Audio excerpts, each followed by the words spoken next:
Meanwhile, countless kilometers behind Han Li, a ball of radiant golden light that was around an acre in size was racing through the air at an extraordinary speed amid a deafening rumbling noise. Encompassed within the ball of golden light was an enormous golden beetle that was flapping its wings with all its might. This was none other than the high zenith stage gold devouring immortal. And at this moment, there was a hint of surprise on its face. It could sense that its target was only at the golden immortal stage, but they were extremely fast. Granted, it was still faster, but its target was somehow traveling at speeds superior even to what the average high zenith stage true spirit was capable of reaching. Immediately thereafter, it stopped cold in its tracks as a perplexed look appeared on its face. All of a sudden, it was no longer able to sense its target anymore. This was the exact same thing that had happened last time back at the Dark Star Canyon. And while it had been recovering from its injuries, there were also several occasions where its target's aura had disappeared, just like what had happened just now. After a brief moment of contemplation, it continued to travel in the same direction as before. Around 3 hours later, its target's aura reappeared. But this time, it was in another direction, and it was quite a bit further away. The high zenith stage gold devouring immortal gave a cold harumph upon sensing this, but it wasn't overly concerned as it turned to set off in that direction. In the sky above a mountain range, the green flying carriage was racing along. Jintong seemed to have just come out of Xiao Bai's body, and her complexion was quite pale, while her breathing was also a little ragged. As for Xiao Bai, it was hanging its head in a glum fashion.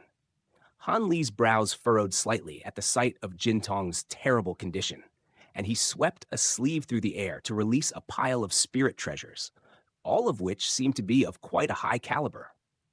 Jintong sat down on the flying carriage in silence, then picked up a spirit treasure before stuffing it into her mouth. Xiao Bai really wanted to join in on the feast as well. But it knew that Jintong needed the sustenance more than right now, so it suppressed its appetite and laid down onto the carriage.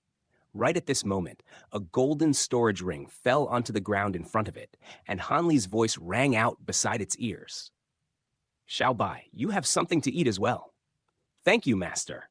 Xiao Bai immediately rose up onto its haunches before gulping down the storage bracelet, while Han Li sat down with his legs crossed once again to focus on piloting the carriage. Now that Jintong was no longer concealed, he didn't bother to change directions and merely continued onward at full speed. Over 2 hours later, Jintong rose to her feet and her complexion had already completely recovered at this point. Han Li immediately instructed Jintong to hide in Xiao Bai's stomach once again before changing directions a second time. The high zenith stage gold devouring immortal was furious to discover that its target's aura had disappeared again. Whenever this happened, its target would be able to open up some distance between them. And that was naturally very frustrating to the gold devouring immortal. But it had no choice but to keep going. 3 hours later, Jintong's aura reappeared, and sure enough, she had changed directions and was once again very far away, ensuring that she was constantly out of reach. However, the gold-devouring immortal had already calmed down at this point. It had become apparent to it that its target was somehow able to periodically conceal their aura at set intervals. But as long as its target couldn't do this for extended periods of time, they would never be able to get out of its sensory range. Sure enough, over the next few months, the gold-devouring immortal was still unable to catch its target, but nor was its target able to shake it off their trail. Just like before, its target's aura would periodically disappear, and by the time it re-emerged, it would be in another direction, quite far away. As a result, even though the gold-devouring immortal was far faster than its target, it was being led on a wild goose chase, rendering it completely passive, which was naturally very infuriating. But there wasn't anything that it could do. The green flying carriage was racing through the sky above a lush forest, and Han Li was looking a little more relaxed as he piloted the carriage. As long as he could maintain the status quo, the gold-devouring immortal wouldn't be able to catch them. Even though this was very taxing on his immortal origin stone reserves, fortunately, he was extremely wealthy at this point, and theoretically, he could keep this up for about 3 more decades. In his mind, surely the gold-devouring immortal was bound to give up at some point. The only problem was that as they ventured deeper into the primordial land, everything was very unfamiliar to them, and they had already been attacked by primordial beasts on countless occasions. Even though they had managed to weather all of those storms, this was clearly not a sustainable strategy.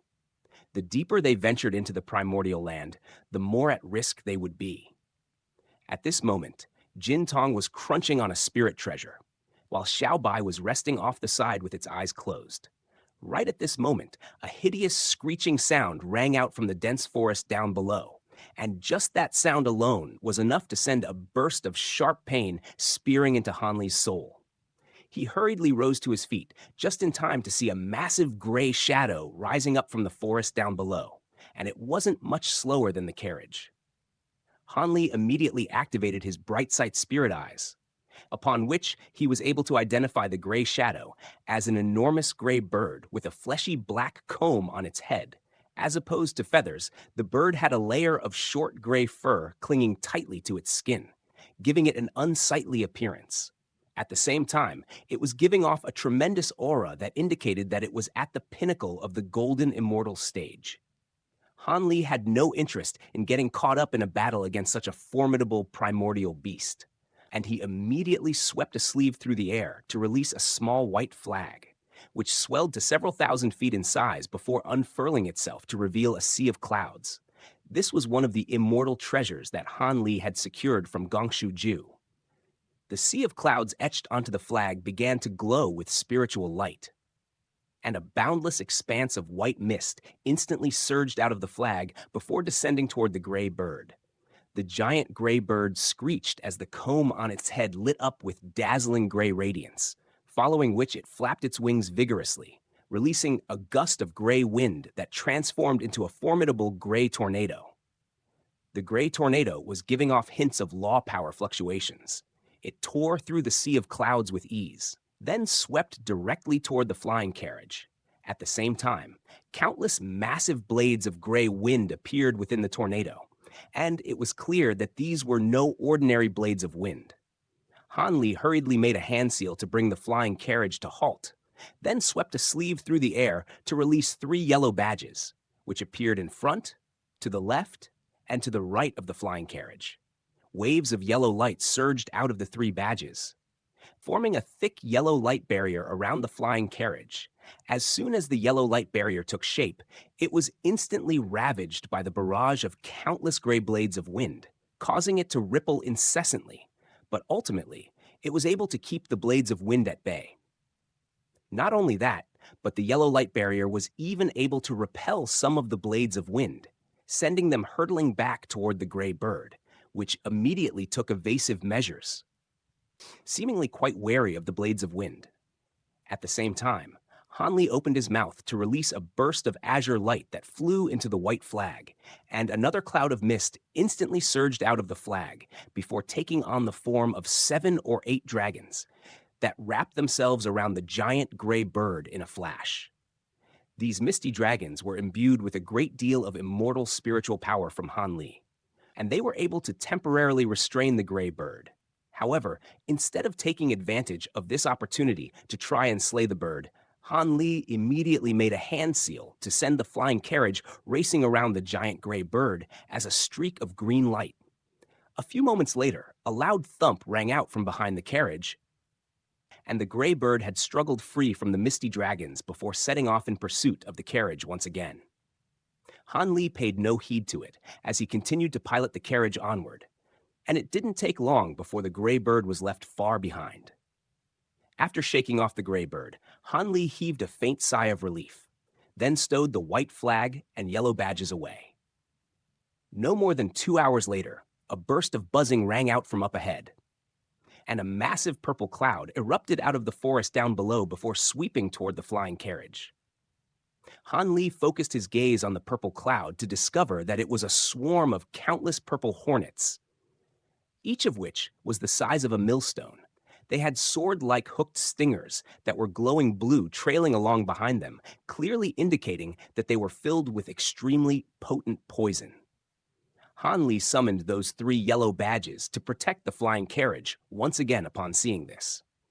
At the same time, he swept a sleeve through the air to summon a large crimson flag, which released a vast expanse of flames to create a sea of fire around the carriage, which continued to speed directly toward the swarm of purple hornets without pause. In the end, the carriage was only able to fly out of the swarm of hornets after a struggle that lasted close to 2 hours. At this point, Han Li was growing more and more concerned. As they continued onward, they encountered more and more obstacles, to the point that they had to endure up to several dozen attacks from primordial beasts and various primordial tribes every single day. Fortunately, Han Li was very well prepared, so he was able to weather those storms just fine, but their speed had been significantly hampered by these obstructions. What was even more concerning to him was that the gold-devouring Immortal didn't seem to be having the same problem. According to Jin Tong, no primordial beasts or tribes dared to attack it thanks to its tremendous power and formidable aura. There wasn't anything that Han Li could do aside from continue to forge ahead. But despite his best efforts, the distance between them and the gold-devouring Immortal was only continuing to shrink.